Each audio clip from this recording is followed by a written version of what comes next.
الحمدللہ رب العالمین والصلاة والسلام علی سید المرسلین اما بعد فاعوذ باللہ من الشیطان الرجیم بسم اللہ الرحمن الرحیم اللہم صلی علی سیدنا و مولانا محمد معدن الجود والکرم وآلہ وبارک وسلم۔ امداد کن از بند غم آزاد کن، در دین و دنیا شاد کن یا غوث اعظم دستگیر۔ نگاہ ولی میں وہ تاثیر دیکھی، بدلتی ہزاروں کی تقدیر دیکھی۔ تمام دیکھنے والے ناظرین کو میری جانب سے السلام علیکم ورحمۃ اللہ وبرکاتہ۔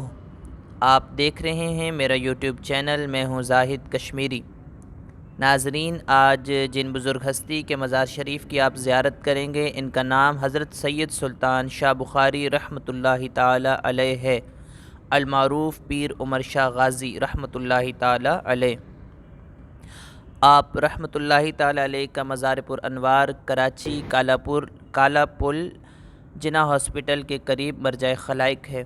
آپ رحمۃ اللہ تعالی علیہ کا عرس مبارک 12 جمادی الاول سے 14 جمادی الاول تک منعقد ہوتا ہے، اور جمادی الاول کا مہینہ چل رہا ہے۔ عرس کے دوران میں دن کے ٹائم تو نہیں جا سکا، بہرحال عرس ختم ہو گیا، 14 جمادی الاول ختم ہوئی، یعنی کہ مغرب کے بعد 15 جمادی الاول لگ گئی، تو رات میں مجھے یہاں جو سخی سلطان شاہ بخاری رحمۃ اللہ تعالی علیہ کے خادم خاص ہیں، انہوں نے کال کی کہ آپ آ جائیں عرس میں، تو آپ شریک نہیں ہو سکے، تو مزار شریف کی صفائی وغیرہ کرنی ہے قبر مبارک کی، تو انہوں نے مجھے کال کی، بلایا۔ الحمدللہ مجھے یہ سعادت ملی کہ میں آیا مزار شریف کر، اور آپ کے روضہ انور کی، حضرت سخی سلطان شاہ بخاری رحمۃ اللہ تعالی علیہ کے روضہ انور کی صفائی وغیرہ کی، کیونکہ عرس کے دوران کافی چادریں وغیرہ عقیدت مند زائرین چڑھاتے ہیں اور پھول وغیرہ نچھاور کرتے ہیں، تو صفائی وغیرہ کی الحمدللہ۔ اور ولی اللہ کے قرب خاص میں نے الحمدللہ اپنے دیکھنے والے ناظرین کے لیے دعا بھی کی، اور مجھے اپنی دعاؤں میں یاد رکھا کریں آپ بھی، کہ نہ جانے کون دعاؤں میں یاد رکھتا ہے، میں ڈوبتا ہوں سمندر اچھال دیتا ہے۔ ماشاءاللہ اولیاء اللہ کے مزارات پہ عاشقان اولیاء اللہ کے چاہنے والوں کا آنا لگا رہتا ہے، زائرین آتے رہتے ہیں۔ یہ کیا وجہ کیا ہے؟ کیونکہ انہوں نے اپنی زندگی دین اسلام کے لیے وقف کی، نمازیں پڑھیں، قرآن پڑھا، دین اسلام کی تبلیغ کی، اسی وجہ سے ان کے مزارات اور ان کی قبریں روشن ہیں، اور ان کے مزارات پہ ان کے چاہنے والے آتے رہتے ہیں۔ اللہ کریم مجھے اور آپ کو بھی پنجگانہ نمازیں پابندی کے ساتھ ادا کرنے کی توفیق عطا فرمائے، کہ نمازیوں کے چہرے قیامت کے دن چمکتے ہوں گے۔ سرکار عالی وقار مدینے کے تاجدار صلی اللہ علیہ وآلہ وسلم نے ارشاد فرمایا، نماز دین کا ستون ہے، جس نے اسے قائم رکھا دین کو قائم رکھا، اور جس نے اسے چھوڑ دیا اس نے دین کو ڈھا یعنی گرا دیا۔ اللہ اکبر۔ اللہ پاک سے دعا ہے کہ اللہ پاک مجھے اور آپ کو پنجگانہ نمازیں پابندی کے ساتھ پڑھنے کی توفیق عطا فرمائے۔ آئیں سنتے ہیں چمکتے چہرے۔ منقول ہے کہ جب قیامت قائم ہوگی تو نمازیوں کو گروہ در گروہ یعنی گروپس کی صورت میں جنت کی طرف جانے کا حکم ہوگا۔ جب پہلا گروپ جنت میں داخلے کے لیے لایا جائے گا تو ان کے چہرے ستاروں کی طرح چمکتے دھمکتے ہوں گے۔ فرشتے ان کا استقبال کریں گے اور ان سے پوچھیں گے، تم کون ہو؟ وہ کہیں گے، ہم امت محمدیہ صلی اللہ علیہ وسلم کے نمازی ہیں۔ پھر پوچھا جائے گا، تمہارے اعمال نمازوں کا کیا حال تھا؟ وہ کہیں گے، ہم اذان سنتے ہی وضو کے لیے کھڑے ہو جاتے تھے، اور دنیا کی کوئی چیز ہمیں اس سے روک نہیں سکتی تھی۔ فرشتے کہیں گے، تم اسی کے مستحق ہو کہ تمہیں جنت میں داخل کیا جائے۔ پھر دوسرا گروہ یعنی کہ دوسرا گروپ جنت میں داخلے کے لیے لایا جائے گا۔ اس کا حسن و جمال یعنی خوبصورتی پہلے گروہ سے زیادہ ہوگا، ان کے چہرے چاند کی طرح چمکتے ہوں گے۔ فرشتے ان سے پوچھیں گے، تم کون ہو؟ وہ کہیں گے، ہم نماز پڑھنے والے تھے۔ پھر پوچھیں گے، تمہاری نمازوں کا کیا حال تھا؟ وہ کہیں گے، ہم نماز کے وقت سے پہلے ہی نماز کے لیے وضو کر لیتے تھے، اور جب اذان سنتے تھے فوراً مسجد میں حاضر ہو جاتے۔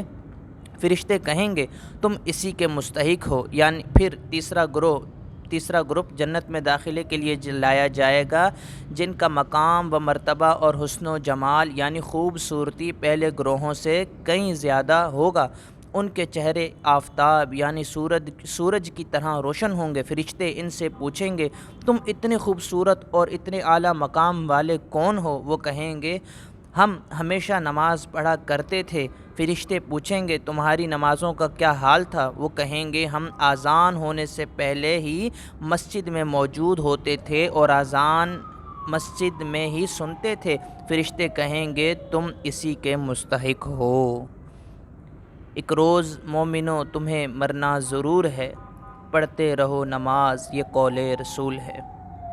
اللہ اکبر۔ نماز کتنی پیاری عبادت ہے کہ شروع کرتے ہی جنتوں کے دروازے کھل جاتے ہیں۔ چنانچہ حضرت سیدنا ابو امامہ رضی اللہ تعالی عنہ سے روایت ہے، شہنشاہ دو عالم صلی اللہ علیہ وآلہ وسلم کا فرمان معظم ہے، بندہ جب نماز کے لیے کھڑا ہوتا ہے اس کے لیے جنتوں کے دروازے کھول دیے جاتے ہیں اور اس کے اوپر اور اس کے اور پروردگار کے درمیان حجابات یعنی پردے ہٹا دیے جاتے ہیں، اور حورین یعنی بڑی بڑی آنکھوں والی حوریں اس کا استقبال کرتی ہیں جب تک نہ ناک سنکے نہ کھنگارے۔ صلو علی الحبیب صلی اللہ تعالی علی محمد۔ الحمدللہ رب العالمین۔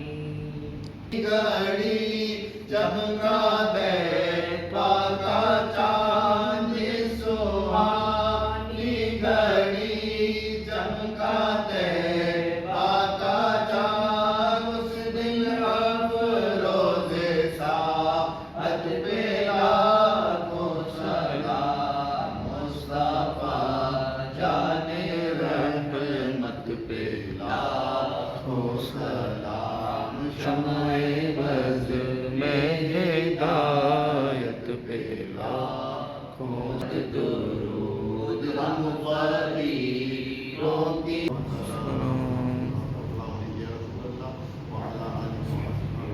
الحمدللہ رب العالمین والصلاة والسلام علی سید المرسلین جزا اللہ عنا محمدا ما هو اهلہ۔ یا ربنا یا ربنا یا ربنا یا ربنا یا ربنا یا ارحم الراحمین یا ارحم الراحمین یا ارحم الراحمین یا اللہ یا رحمان یا رحیم۔ اللہم اغفر لی ولوالدی وللمؤمنین والمؤمنات والمسلمین والمسلمات۔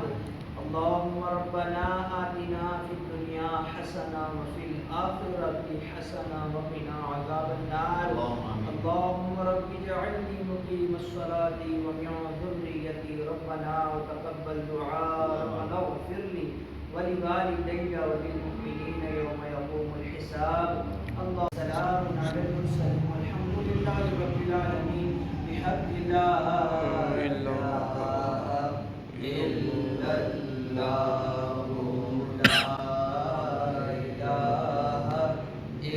الا اللہ لا الہ الا اللہ محمد رسول اللہ صلی اللہ علیہ وسلم۔